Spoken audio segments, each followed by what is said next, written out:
Bonjour, faut pas lui dire, c'est le titre d'un film qui sort début janvier et cela nous a donné l'envie justement de vous poser cette question. Les ex, les petits défauts, les tics, les manies, les trahisons, faut-il vraiment tout dire à votre conjoint? C'est ce que pense Jean-Marc Colson, bonjour. Bonjour. Et puis face à vous, eh bien Yves Psalty, bonjour. Merci à tous les deux d'être là et nous attendons impatiemment vos réactions évidemment et témoignages. Alors réagissez, soyez pour ou contre. Jean-Marc, je démarre avec vous. Est-ce qu'il faut tout dire? Je pense qu'il faut essayer de dire le plus possible. Ah, il y a déjà une nuance. Oui. On va développer ça, oui. Oui, je pense que plus on est authentique, plus on est dans la vérité, moins on est divisé avec soi, plus on est tranquille. Parce que plus on a d'endroits cachés, plus on est en danger, puisqu'à n'importe quel moment, on peut être découvert. Donc je pense que pour avoir une certaine sérénité, un certain bonheur, il faut essayer d'aller le plus haut possible, en sachant que l'absolu, enfin, je n'y crois pas. Yves, endroit caché, jardin secret, c'est important de le préserver. Le jardin secret, il faut le préserver justement par rapport à l'autre pour voir qu'est-ce qu'il est apte à écouter, à entendre. Donc on n'a pas le droit de déranger l'autre avec nos problèmes ou bien avec nos idées. Donc on doit toujours peser le pour et le contre, de dire je le dis. C'est le cas de le dire. C'est le cas de le dire. Je le dis ou bien je l'enfonce dans mon jardin secret. Par exemple, quel type d'informations pour ne pas polluer l'autre, entre guillemets, c'est ce que vous avez l'air de dire. Par exemple, donc c'est tout à fait le dernier exemple que j'ai dit hier. Donc c'était un couple et madame insiste pour demander un nouveau couple, pour demander à monsieur comment ça s'est passé les deux derniers couples qu'il a eu. Elle insiste, je veux savoir, je veux les détails, tout ça. Première chose qui est logique, on ne pose pas des questions si on n'est pas apte à écouter toutes les réponses. Donc ça c'est la logique. Donc elle pose les questions, encore elle ne sait pas si elle est apte.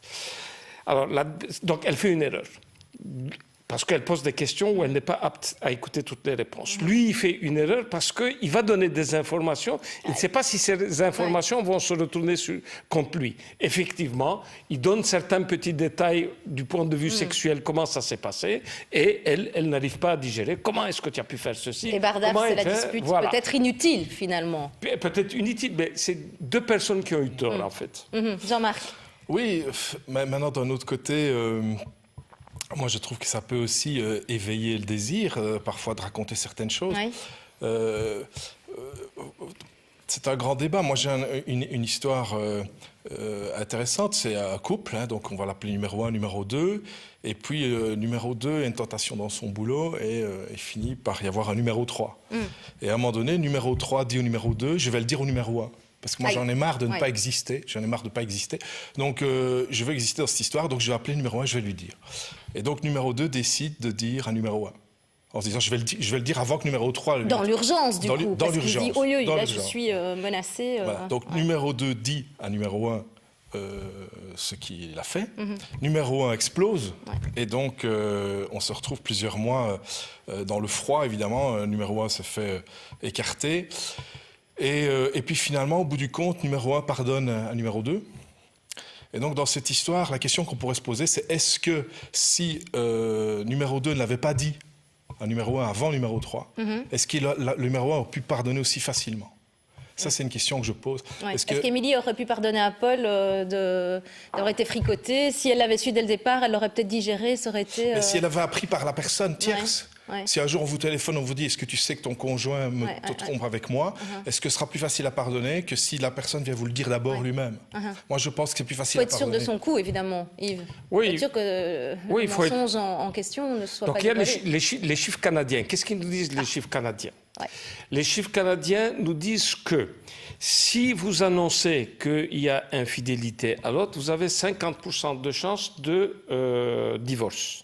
Si vous n'annoncez pas et que c'est découvert, c'est 80% de divorce. Ah oui. Alors mieux vaut le dire, l'annoncer que de ne pas le dire. Vous êtes d'accord?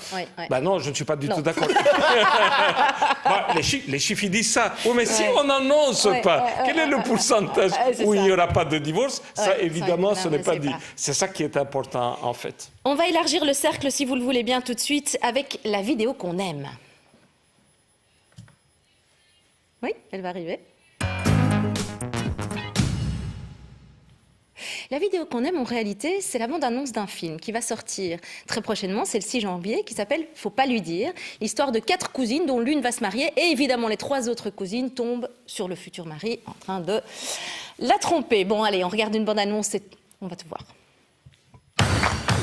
Bon, il faut que je me grouille, j'ai plein de patientes ce matin. On vient de faire l'amour, tu sais. Non, tu viens de faire l'amour. C'est pas mal, non? Bah, enfin, ça a même pas 20 ans. Ah bah oui, mais c'est peut-être moins con à cet âge-là. Vous n'allez pas bien, vous?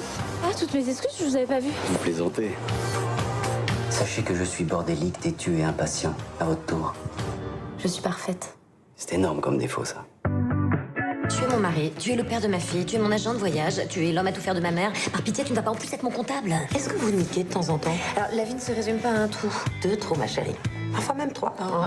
Grande classe, Anouche.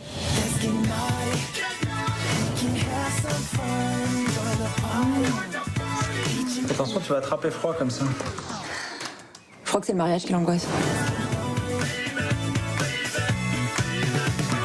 Laura, attends, laisse-moi juste t'expliquer. Faut que je te voie, c'est hyper urgent. Bon, on fait quoi?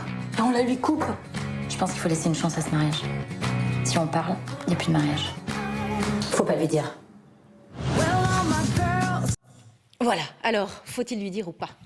C'est un exemple concret, je trouve ça sympa. On va prendre d'ailleurs dans quelques minutes Tania, l'une des actrices, par téléphone. Je voudrais vous faire réagir quand même par rapport à ce type de situation. Ben, oui, voilà, donc...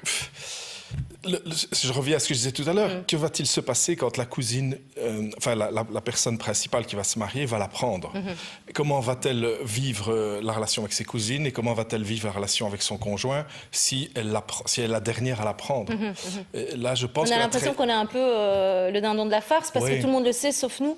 Tout à fait. Oui. Je pense que fondamentalement, au fond de nous, on peut pardonner la tentation, on en a tous et personne n'est blanc. Mais par contre, quand tout le monde sait et que vous êtes le dernier à savoir, ça c'est plus difficile de passer au-dessus.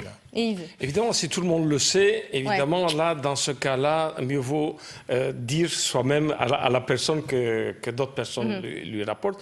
Mais bon, si personne ne le sait et si le couple va bien marcher par la suite, on n'en sait rien. Ça peut être un moment d'égarement. Ça peut être un moment d'égarement, ça peut être, donc c'est un ancien... Donc ils vont faire un couple. Peut-être qu'il est en train de terminer son ancien couple, qu'il va complètement terminer, il va faire le deuil pour le nouveau couple. On n'en sait strictement rien. Donc ces 3 filles n'ont pas à mettre le nez là-dedans et annoncer parce qu'on ne sait pas comment ça va se terminer cette histoire. Allez Tania, vous êtes avec nous. Merci de nous rejoindre. Bonjour tout le monde. Ravie de vous recevoir sur notre plateau. Mais moi aussi, j'avoue que je souris pas mal en vous écoutant faire des pronostics sur ce que vont devenir ces 4 filles et le secret bien gardé. Oui. On verra la suite évidemment sur grand écran, très vite. Oui, ça sort le 4 janvier et donc évidemment, messieurs, je vous conseille d'aller voir le film pour savoir ce qu'elles vont finir par faire. Ne nous dites surtout rien, Tania. On ne veut pas connaître la suite. Alors, par contre, vous êtes là pour nous dire ce genre de sujet, ça vous a touché quand on vous a proposé le scénario? C'est quelque chose, voilà. Mais bien sûr, parce que quelque part, on ment tous un petit peu. J'ai l'impression que une personne qui dirait moi ça ne m'est jamais arrivé de mentir, je n'y crois pas. Je veux dire, d'abord on n'a pas tous la même définition du mensonge. Quelle est la vôtre, omettre de dire quelque chose n'est pas toujours perçu pour certaines personnes comme un mensonge. On ment pour protéger, on ment par amour, on ment par méchanceté. Il y a tellement de façons d'aborder ce sujet. En tout cas, ce qui est sûr, c'est que dans le film, si elles mentent, c'est vraiment pour protéger. Voilà, elles protègent leur petite cousine et elles pensent que c'est ce qu'il y a de mieux à faire à ce moment-là. Moi, personnellement, ma petite technique, en tout cas, ça m'est arrivé une seule fois, je dirais en amitié, d'apprendre votre moitié. Une amie à moi. Ah non, pas par rapport à votre propre moitié. Non, d'apprendre qu'une amie à moi était trompée.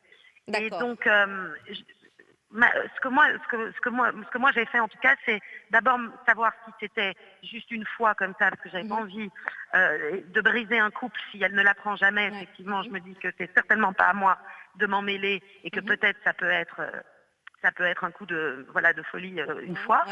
Mais par contre, si ça se reproduit et qu'effectivement, elle est le dindon de la farce et que mon amie est humiliée parce que ça se reproduit, à ce moment-là, je l'appelle lui et je lui dis, ou tu lui dis toi, ou c'est moi qui le dis. Ah oui, ça c'est une bonne idée, en effet. Ouais, Yves a l'air plutôt content de cette proposition, de cette petite astuce. Mais c'est lui aussi à discuter, il ne faut pas le dire parce que... Ou bien lui a ses propres arguments. Ses propres arguments, parce que ce n'était pas important ce que tu as vu, c'était un truc de passage, et en plus il ne s'est rien passé. Mais un truc de passage, plus d'une fois, moi je ne crois pas. Voilà. C'est plusieurs passages, on va dire. Voilà, un truc en passage, on peut encore la mettre, mais de plusieurs passages, là il va falloir vraiment qu'il sorte des arguments lourds. Merci Tania, en tout cas, pour votre... grand plaisir. Merci d'être venue sur ce plateau. Plaisir. Vous êtes la bienvenue quand vous voulez, si vous voulez réagir tout le long. N'hésitez surtout pas. Merci, à bientôt. Et puis, que tout se passe bien pour la sortie. Hein, donc, il ne faut pas le dire. Une réaction, merci. Mais de nouveau, c'est encore la même chose. C'est de nouveau...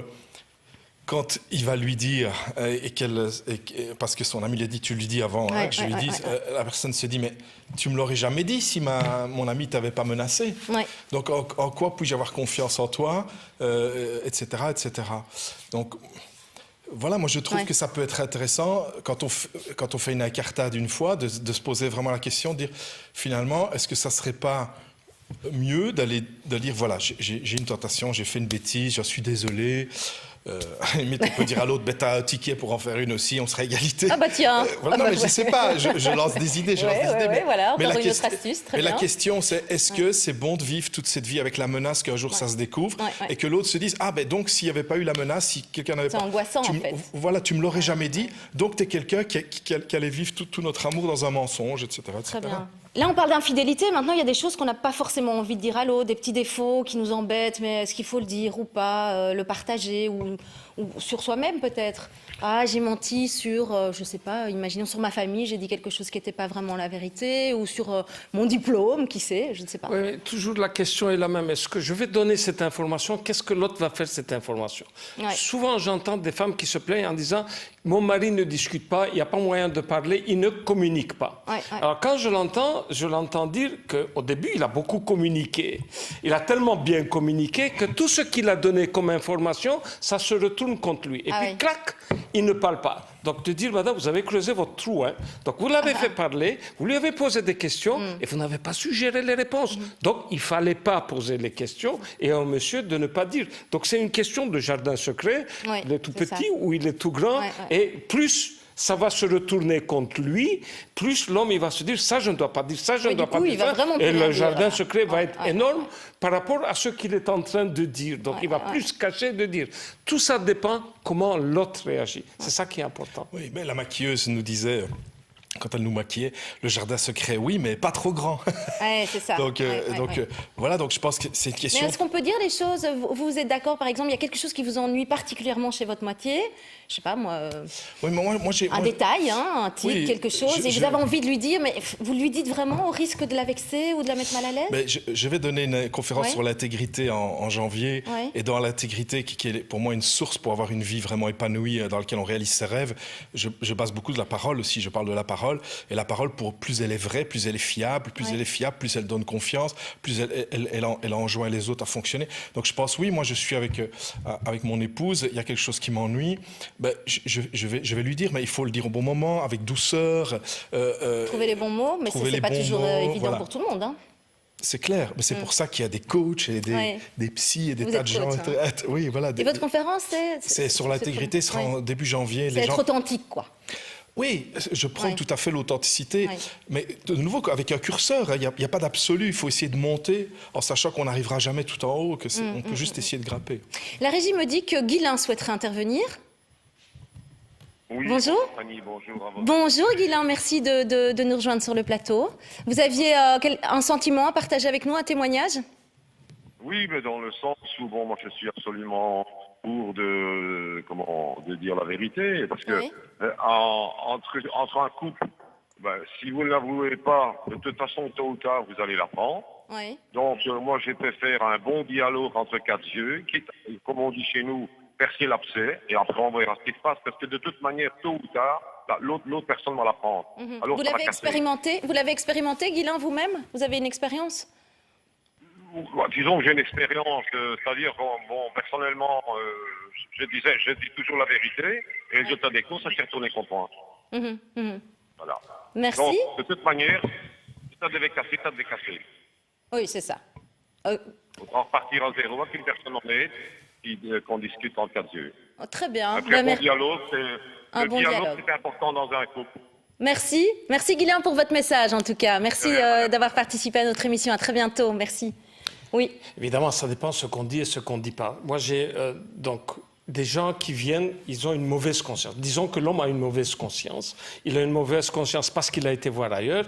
Et pour sa mauvaise conscience, il vient lui expliquer. Et moi, je dis toujours, non, il ne faut pas expliquer. Je vais vous donner la raison, parce que c'est une raison de vécu. J'avais une vingtaine d'années. Mes parents avaient des amis, et donc des gens beaucoup plus âgés que moi, d'une autre génération. Et monsieur vient un jour raconter à sa femme, voilà, j'ai eu une incartade, j'ai une petite copine, tout ça. Elle dit rien. Il y a 40 ans, quoi. Il a 40-45 ans.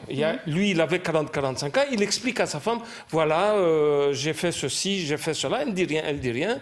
Et puis, elle lui demande, tu as terminé? Oui, j'ai terminé. Elle se lève, elle ouvre la fenêtre, 5e étage, elle se jette et elle se tue. Oh mon Dieu, c'est horrible. Juste pour cette raison. Juste, ça c'est quelque chose qui m'a énormément marqué. Juste pour cette raison, je dis, vous ne faites pas, vous ne savez pas la réaction de l'autre. Elle s'est tuée. Alors lui, comment il va vivre? Donc cette histoire s'est passée il y a une trentaine d'années. Ce type-là, d'un hôpital psychiatrique à un autre hôpital psychiatrique. Donc juste, c'était pour sa conscience. Il fallait y penser, monsieur, avant. Donc, qu'est-ce que je vais faire avec ma conscience? Je ne vais pas être tranquille. Ben, tu n'y vas pas voir ailleurs. Donc, c'est tout simple. Donc, quand on donne une information, qu'est-ce que... Ici, les copines. Ah, moi, à ma meilleure copine, je dois le dire. Ta meilleure copine, elle est sur la route, elle se tue, et elle se suicide. Qu'est-ce que tu fais avec ça? Comment tu vas vivre avec ça? Mais les gens, ils ne réfléchissent pas. C'est vrai que ça peut aller loin, en effet. Si on est de très bons amis, je dois le dire, les bons amis. Oui, mais ce que je disais, ça dépend. Il faut emballer, il faut dire ça au bon moment, et il ne faut pas... surtout pas en public, parce qu'en public, il y a une humiliation supplémentaire, etc., etc. Pour lui, il y avait une prescription, j'imagine. La question dans cette histoire, c'est elle l'aura appris par une tierce personne. Est-ce qu'elle aurait aussi sauté par la fenêtre ou pas? Ça, bon, est-ce que la fin de l'histoire aurait été différente? Et si elle ne l'avait jamais su, voilà, c'est la question qui se pose. Oui, bien sûr, et si elle ne l'avait jamais su, ok. Mais ça... Là, on prend aussi des risques, on ne sait pas. Voilà, je voudrais juste un petit Facebook, très rapidement, et ce sera la dernière minute. Un petit Facebook. Voilà, alors mieux vaut un pieux mensonge qu'une méchante vérité. Et vous allez conclure, c'est la dernière minute. Ben, je vais chez vous, du coup, Yves. Mieux vaut un mensonge qu'une méchante vérité. D'abord, ne posez pas de questions si vous n'êtes pas capable d'écouter toutes les réponses. Première des choses. Et puis, n'insistez pas et réfléchissez bien. Quand vous allez donner la réponse, qu'est-ce que va faire l'autre avec cette réponse? Est-ce qu'elle va la digérer? Ou bien ça va se retourner contre vous? Ou bien ça va la rendre malade? Ou bien elle va se tuer? Donc, toujours savoir qu'est-ce que l'autre va faire à la réponse. Qu'est-ce que je mets? Je le mets dans le jardin secret? Ou bien je lui dis de la vérité? Donc, si vous connaissez la personne, essayez de juger ça et en fonction de ça, vous répondez ou vous ne répondez pas. Moi, je dis l'authenticité, le plus possible être authentique, le plus possible être vrai, en sachant qu'il n'y a pas d'absolu. Et parfois, quand on ne sait pas, il faut se faire conseiller, il faut aller voir un coach, un psy. Voilà, c'est important. Et donc, s'il y a des personnes qui veulent assister à la conférence sur l'intégrité, c'est Jean-Marc Colson, tapez sur Google Jean-Marc Colson, c'est jmcolson.com, vous m'envoyez un mail et je vous donnerai les informations. Voilà, mais plus on est authentique, plus on est uni avec soi-même, plus on est fiable, plus on peut compter sur les autres. Et moi, j'aime une vie comme ça. Quelle est la date, très rapidement? Je n'ai pas encore la date. D'accord, à la rentrée, on va dire. Très bien, merci en tout cas pour vos nombreuses réactions. Tout de suite, c'est le RTL Info 13h avec Luc Gilson. Quant à moi, je vous retrouve demain, même heure, même endroit. Bel après-midi.